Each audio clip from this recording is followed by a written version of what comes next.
just off Belmont Street, which is where most of the Northern Exposure's happening, up and down here. Triple Kirks, Glow 303, some really good venues, some really good bands. I'm going to go and check out what's happening and report back.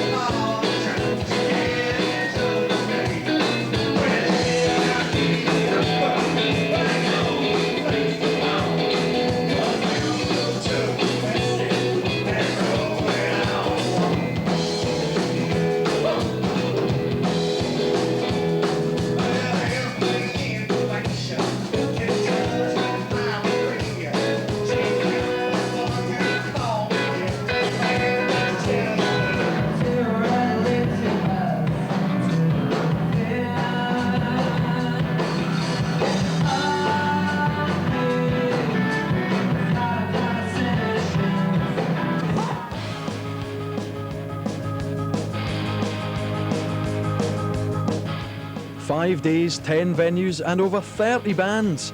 Aberdeen's Northern Exposure is the follow-up to last year's two-day festival in our city. This year it attracted a host of A&R men and music luminaries from all corners of the UK.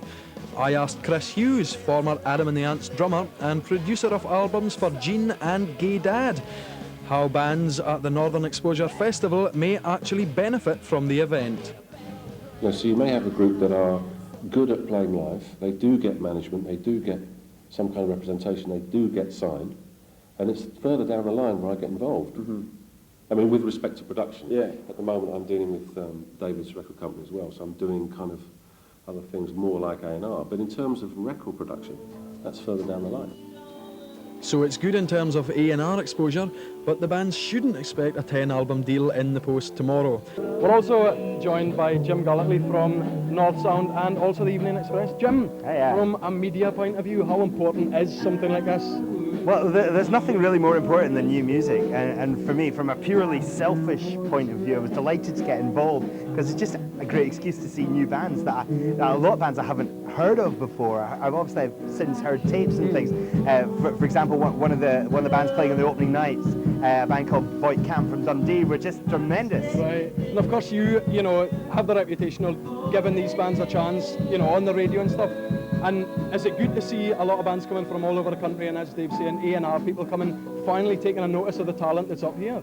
Yeah, totally. I mean, I don't think you should pay too much attention to A&R. I think I'd rather see bands going out and do it themselves, especially with the increase of internet technology and things. I think bands now have the capabilities of doing things more themselves, but we've got a series of seminars and things to tell people how to do it. So I think that's quite important. I don't rely too much on major record companies' A&R departments, because basically I don't think they know what they're doing half the time anyway.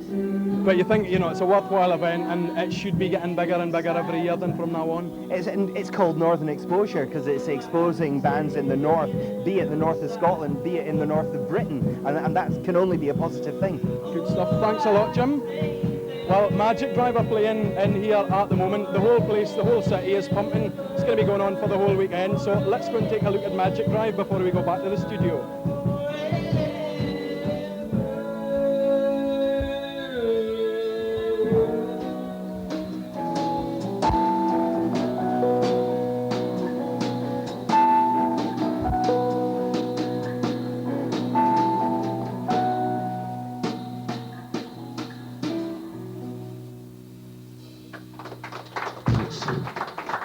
This one's called Killer in the City.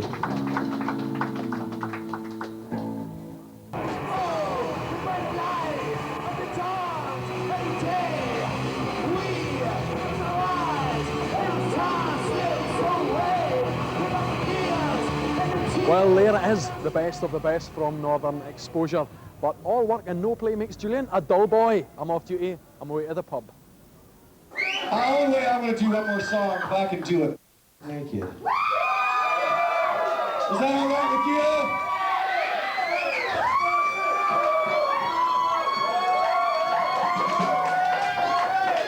Okay, we're going to do a little song about man's best friend. And I'm not talking about his left hand. We're going to do, I lost my part, he's out. monstrous.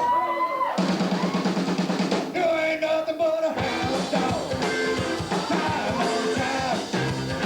You ain't nothing but a hound dog. Time on time.